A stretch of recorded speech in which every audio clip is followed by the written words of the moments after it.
खुलुमबाय आंनि मुंनां बड' निउस चेनेल रादाब नायगिरि बिथांमोननिसिम गासिनोबो अननाय आरो मोजां मोननाय जासिहरनाय जाबाय। आसा खालामो नोंथांमोनहा गासिबो मोजाङै दं। नोंथांमोननि थाखाय आं गोदान भिडिअ लाना फैलायबाय। अन्नानै भिडिअखौ स्किप खालामाजासे जोबजासिम नायलांदो। बिदिबा गोबाव खालामाजासे रादाबखौ जागायनोसै। दिनैनि फुंबिलिनि मोननैसो गाहाय रादाबफोरा जाबाय।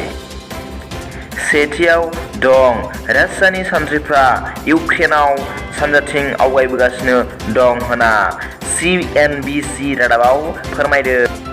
बेजों लोब्बा लाखिनानै इउक्रेननि प्रेसिडेन्ट जेलेन्स्काया फोरमायदों दि डनबासनि थासारियाव जोबोद गोब्राब आरो गाज्रि जाबाय होनना फोरमायदों।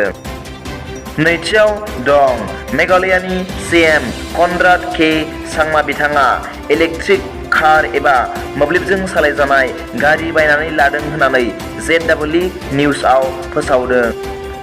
बिथां सांमाया खौरांगिरिफोरनि सिगाङाव फोरमायदों दि गाव इलेक्ट्रिक कारखौ सालायनानै जोबोद मोजां मोनदों आरो बिथाङा रायजोफोरखौ इलेक्ट्रिक कार बायनानै लानो खावलायदों। बिथाङा फोरमायबावदों दि इलेक्ट्रिक कार बाहायोब्ला आबहावा गाज्रि जानायखौ होबथानो हायो आरो बे गारिनि एबा कारनि बेसेनखौ बिथाङा फोरमायनाय बादिब्ला 22 निफ्राय 25 लाख राङाव बायनो हायो होनना फोरमायदों।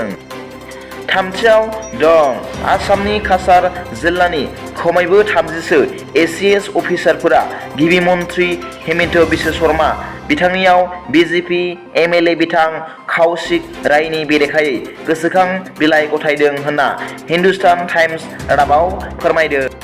रादाबाव फोरमायनाय बादिब्ला जेब्ला 30सा ACS अफिसार बिथांमोनहा लखिमपुर जिल्लायाव दैबाना लोमनायनि सोमोन्दै नायसंहैनो थांदोंमोन अब्ला सनाय रेभिनिउ सार्कलनि आयेनगिरि आरो MLA बिथांमोनहा मानहानि राव बाहायदों आरो सिगिदों होनना ACS बिथांमोनहा गोसोखां बिलाइ एबा मेम'रेन्डामआव फोरमायदों होनना रादाबाव फोरमायदों।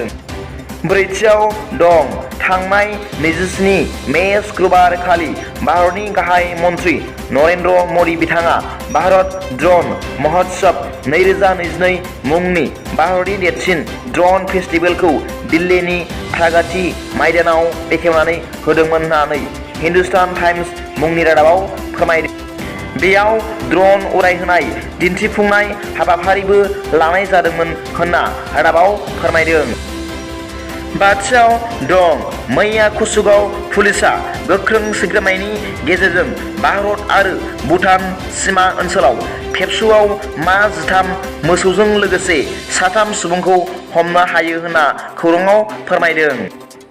दथियाव दं मैया आख्रासु आरो गुबुन आफाद गौथुमनि जुथायै बानजायनायाव क'क्राझार जिल्लानि सालाकाटि पुलिस आउटप'स्टनि सिङाव थानाय दलमारियाव जिनाहारि ड्राग्स जौ जुवानि हेंथायै गोख्रों खुद्रिसारनाय दिन्थिदों। लोगोफोर फुंबिलिनि मोननैसो रादाबा दा बेखिनियानोमोन लोगोफोर। सोरबाफोर आंनि चेनेलखौ दिनैसो गोदानै नायसंदोंब्ला अन्नानै साबस्क्राइब खालामना ला आरो बेल आइकनआवबो थुनानै हो जाहाथे आं गोदान निउस आपडेट लानानै फैब्ला नोंथांनियाव सिगांग्रो नटिफिकेसन सौहैयो। आं बिब्दिनो सानफ्रामबो फुंबिलिनि रादाबखौ फोसावबाय थागोन नोंसिनि सिगाङाव लोगोफोर। गाबोननि फुंबिलिनि रादाबाव नोंथांमोनखौ गोसो गोथारै बरायहरनाय जाबाय। गोजोन्थों। एसेनोसै।